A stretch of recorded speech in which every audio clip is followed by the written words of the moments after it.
Justement, il a parlé d'apartheid, Manuel Valls, de politique de peuplement un peu plus tôt dans la semaine. Est-ce qu'il a une arrière-pensée politique derrière ça? Pourquoi utiliser ces termes, en fait, ce langage de vérité, hein, comme le décrivent certains, Virginie Martin? C'est un langage de vérité, mais c'est tout de même un langage aussi... de vérité plus ou moins en ce qui concerne l'apartheid, parce que d'un point de vue juridique, c'est absurde, Mais d'un point de vue politique, c'est pas absurde. Et d'un point de vue sociologique, ça l'est encore moins pour le coup. Mais on sait très bien tout de même qu'il y a des territoires de relégation. Ça fait des années et des années que d'aucuns le disent. Et quand je dis d'aucuns, c'est les sociologues, les politologues, les anthropologues, qui vous voulez, les urbanistes, etc. Tout le monde le dit. Tout le monde crie à cela.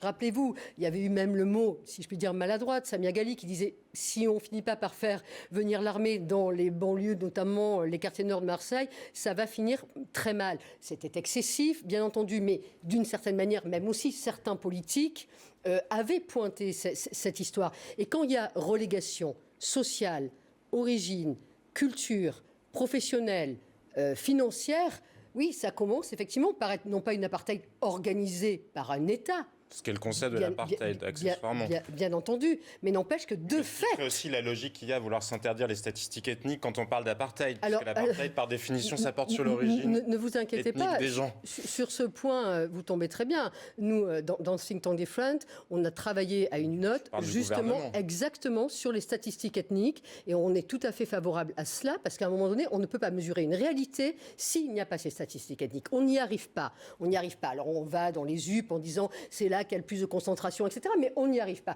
Donc, quelque part, l'apartheid, elle est peut-être pas juridique, mais elle est de fait. Mais c'est pour donc, préparer. c'est intéressant. C'est pour préparer l'arrivée des statistiques ethniques, par exemple, que Manuel Valls se tient ce. Je ne sais pas. Moi, je pense qu'à la fois, il est utile de tenir un discours de vérité. Je me demande en quelle mesure il ne pourrait pas aussi y avoir une forme d'arrière-pensée, puisque Manuel Valls sait très bien qu'en employant ces mots-là, s'appelait plus à la gauche de sa gauche, là où un discours de vérité lui déplaît.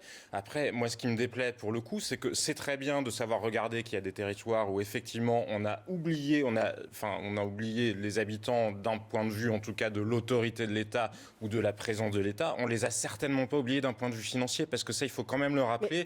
Mais il y a effectivement assez peu de sociologues qui s'y intéressent, parce que vous nous parliez de la semaine dernière de l'importance des travaux intellectuels, mais malheureusement, il y a des tropismes idéologiques qui font que les gens s'intéressent essentiellement à certaines choses et pas à d'autres.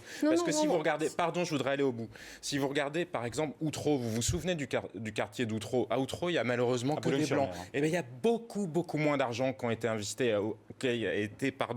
à Outreau. On parlait de la visite qu'a rendue Emmanuel Macron aujourd'hui dans cette ville de Bretagne, qui est un bassin d'emploi sinistré. Est-ce que vous croyez qu'il y a autant de moyens qui ont été déversés que dans les banlieues? Parce qu'il faut aussi savoir regarder la réalité en face. Les banlieues, il se trouve qu'elles sont à côté des grandes villes, que pour venir à Paris, il suffit de traverser le périphérique, ce qui est beaucoup moins loin que quand vous habitez dans un bled paumé, dans je ne sais où, une zone désindustrialisée en Lorraine, que bien sûr, il y a des frontières mentales qui sont très difficiles à franchir et personne ne le nie, mais simplement quand on parle d'apartheid, et même si ça fait très plaisir à la gauche qui a envie de penser que les seules victimes de la société française sont par définition les immigrés et absolument pas d'autres catégories de population qui elles-mêmes d'ailleurs dans un certain nombre de cas peuvent être des immigrés de plus longue date, n'oublions pas qu'il y a des disparités géographiques et de politiques publiques qui sont toujours pas gérées. Compris.